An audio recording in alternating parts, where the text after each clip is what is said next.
வணக்கம். சின்ன குரூப் சேனலுக்கு உங்கள் அனைவரையும் அன்புடன் வரவேற்கிறேன். வீடே ஒரு வழி ஆயிடுத்துங்க. இன்றைக்கு பார்த்தீங்கன்னா, என்னால ஒரு வேலையும் செய்ய முடியல. ஃப்ரிட்ஜு வேற ரிப்பேர் ஆயிடுத்தாம். அது ரிப்பேர் ஆகி 3 நாள் ஆயிடுத்துங்க. ஃப்ரிட்ஜு இல்லாமலும் நம்ம வாழ்க்கைய நடத்தியிருக்கோம். ஆனா இப்ப ஃப்ரிட்ஜு பயன்படுத்தின பிறகு ஃப்ரிட்ஜு இல்லாம ஒரு 3 டேஸ் கூட நம்ம ஓட்டுறது ரொம்பவே கஷ்டமா இருந்தது.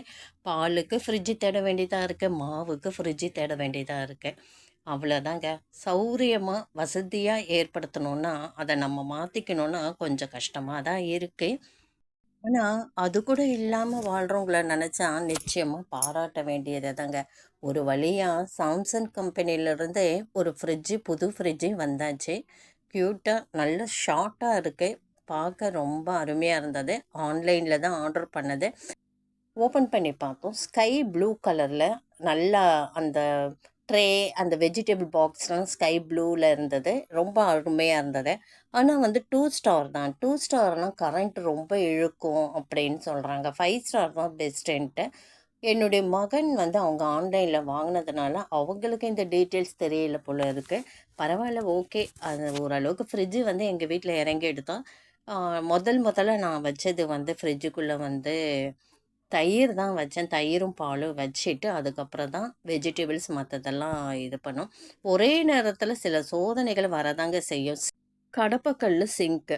அதில லீக்கேஜ் ஆயிட்டே இருக்கு. எப்படியோ நாங்க ஒயிட் சிமெண்ட்லாம் போட்டு ஓரளவுக்கு அட்ஜஸ்ட் பண்ணேன். ஒரு கட்டத்தில திருப்பியும் அது தண்ணி லீக்கேஜ் அதிகமாயிடுது. ஒரு வழியா அதையுமே எடுத்துட்டு எவர் சில்வர்ல சிங்க் வாங்கி போட்டாங்க.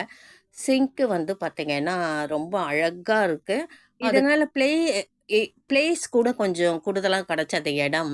அது மட்டும் இல்ல, எப்படி இடம் கிடைக்குதுன்னா, முதல்ல போட்டது பெரிய சிங்க். அதனால அந்த இடம் கொஞ்சம் அடைச்சிருந்தது. அதுக்கப்புறம் இப்போ கொஞ்சம் ஃப்ரீயா இருக்கு. அது மட்டும் இல்ல, கொஞ்சம் நீட்டாவும் இருக்குங்க.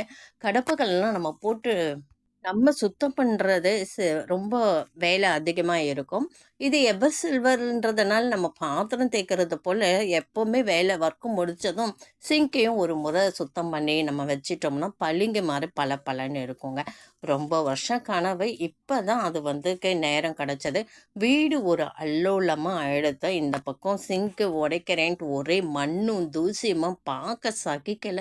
எல்லா வேலையும் முடிச்சுட்டு, எல்லா தூசி படிஞ்ச பாத்திரத்தலாம் நான் சுத்தம் பண்ணி, கழுவி வச்சுட்டு, அன்றைய தினம் நாங்க ஹோட்டல்ல தான் சாப்பிட்டோம். மறுநாள் தான் எனக்கு சமைக்கவே டைம் கிடைச்சது. அவ்ளோ வேலை இருந்தது. பழைய ஃப்ரிட்ஜ பேப்பர் காருக்கு நாங்க போட்டுட்டு, அதுக்கப்புறம் புது ஃப்ரிட்ஜ அதுக்குரிய இடத்துல செட் பண்ணிட்டோம். ஆனா, கிச்சன் ரூம் செட் பண்றதுக்கு எனக்கு மறுநாள் தான் காலையில கொஞ்சம் சீக்கிரமா எழுந்திருச்சேன். மடமடன்னு புது வீட்ல குடி வர மாதிரி கிச்சன் ரூமை க்ளீன் பண்ணி சுத்தம் பண்ணிட்டேன். அந்த க்ளீனிங் ஒர்க்கை தான் நீங்கள் இப்போ பார்க்குறீங்க. இங்கே 2, 3 ஸ்டாண்டு குட்டி குட்டியாக வாங்கினாங்க. நான் ஒரு ஸ்டாண்டு மேலே இன்னொரு ஸ்டாண்டு வச்சே அடுக்கிட்டேன். எல்லா பாத்திரமும் கழுவி கவுத்து வச்சுருக்கேன். ஸ்டவ்வெல்லாம் நல்லா அலம்பி வச்சுட்டேன். இதை பாருங்கள், இந்த ஸ்டாண்டு குட்டி ஸ்டாண்டு தான்.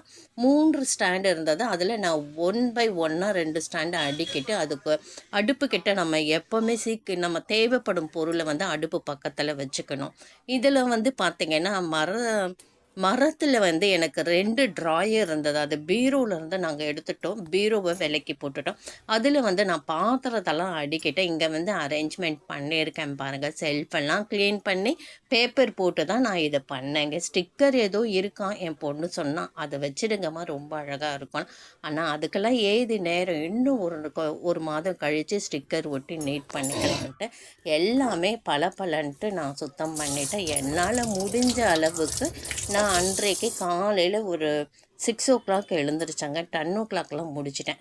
மத்தியான சமையல் என்னுடைய சமையல் என் மகனும் மருமகளும் சேர்ந்து பண்ணாங்க. மருமக பிரியாணி மஷ்ரூம் பிரியாணி செஞ்சிட்டாங்க. மகன் மஷ்ரூம் கிரேவி செஞ்சாங்க. என்னோட வேலை தயிர் பச்சடி மட்டும்தான். முட்டை கிரேவி மாதிரியும் கிடையாது. கிரேவி மாதிரி வச்சு அதை சுண்ட வச்சுட்டு உடச்சி ஊற்றின முட்டை தான் அது. அது கிரேவி பதத்தில் வச்சு அதை சுண்ட வச்சுட்டு அந்த உடைச்ச முட்டை வெந்ததும் அந்த குழம்பெல்லாம் சுண்டிடும்.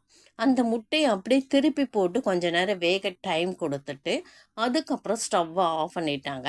அப்போ அவங்க வச்ச கிரேவி எல்லாம் முட்டையில வந்து ஃபுல்லா அந்த மசாலாலாம் இறங்கிடும். அத அப்படியே எடுத்து பரிமாற ரொம்பவே அருமையா இருந்தது. அதோட 3 காய் செய்ய நேரம் இல்ல.